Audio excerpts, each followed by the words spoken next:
বঙাইগাঁও চহৰৰ বিঅচি গেটস্থিত ইউয়ং স্পা চেলুনত বঙাইগাঁও সদৰ থানাৰ আৰক্ষীৰ অভিযান। নাৰীতে চক্ৰৰ সৈতে জড়িত ৫জন যুৱতী আৰু ২জন যুৱকক আটক কৰিবলৈ সক্ষম হয় বঙাইগাঁও আৰক্ষীয়ে।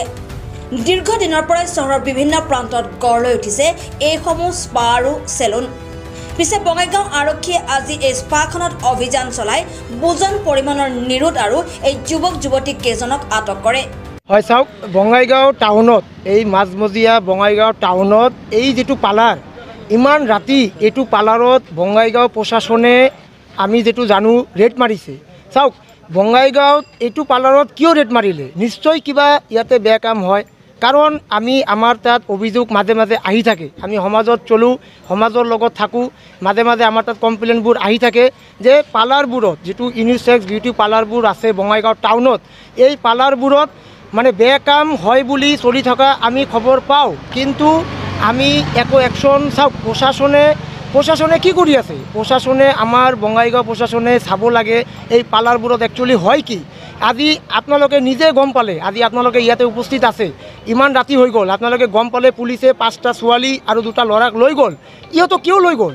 আজি আপোনালোকে চাওক, ইমান বঙাইগাঁও টাউনত এইটো মাজমজিয়া ইমান টাউনত আমাৰ বঙাইগাঁৱত ইমান এটা শান্তিপূৰ্ণ জাগা, এইটো বঙাইগাঁও পাৰ্লাৰৰ নামত যি দেহ ব্যৱসায়ী চলি আছে, আমি বৰ্তমান আপোনালোকে গম পায় বঙাইগাঁৱত ইতিমধ্যে এই মুহূৰ্তত আমি দেখা পালোঁ। আজি ভাল এটা ছোৱালী ভাল এটা ল'ৰাক বঙাইগাঁও টাউনৰ পুলিচ কিয় লৈ যাব? আমাকতো লৈ যোৱা নাই। বঙাইগাঁও পুলিচে ভাল এটা কাম কৰিলে।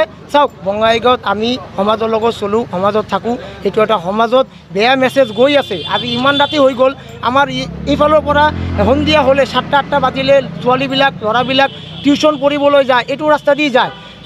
এই বস্তুবিলাক চালে ইহঁতে কি গম পাব? আজিকালি মোবাইল স্মাৰ্টফোন আমাৰ সকলো ভণ্টি ভাইসকলৰ লগত আছে। ইহঁতে যেতিয়া গম পাব এই মাছাজ পাৰ্লাৰত বেয়া কাম চলে, এইটো কিমান মানে আপোনালোকে চিন্তা কৰক, কিমান গ্ৰহণযোগ্য আৰু কিমান ভাল কিমান বেয়া আপোনালোকে জানে।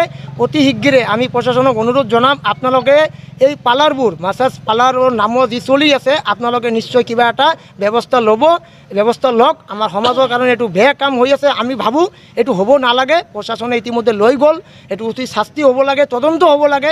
আৰু আমাৰ বঙাইগাঁও DC মহোদয়ক আমি অনুৰোধ জনাম, আপুনি অলপ চাওক যাতে পাৰ্লাৰবোৰ যিমান আছে অলপ মানে ষ্ট্ৰিক্টলি আপোনালোকে CCTV ফুটেজ লগায়। কিন্তু CCTV ফুটেজ ক'ত লগায়?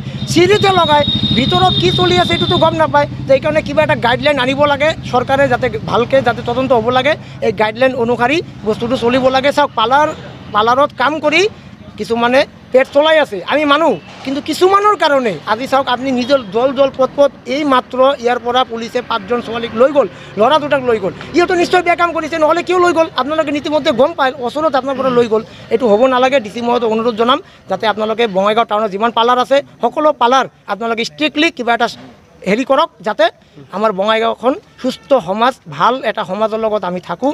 আমি ছ'চিয়েল কাম কৰোঁ, কাম কৰি ভাল পাওঁ, এইবিলাক ভাল নাপাওঁ, এইবিলাক হ'ব নালাগে। হয়, পাৰ্লাৰ চলক। পাৰ্লাৰখনৰ নাম হ'ল wings beauty unisex beauty parlour. এনেকুৱা হ'ব নালাগে, তদন্ত কৰক। ধন্যবাদ। বঙাইগাঁৱৰ পৰা মানিক কুমাৰ দত্তৰ ৰিপৰ্ট, সুহানা লাইভ।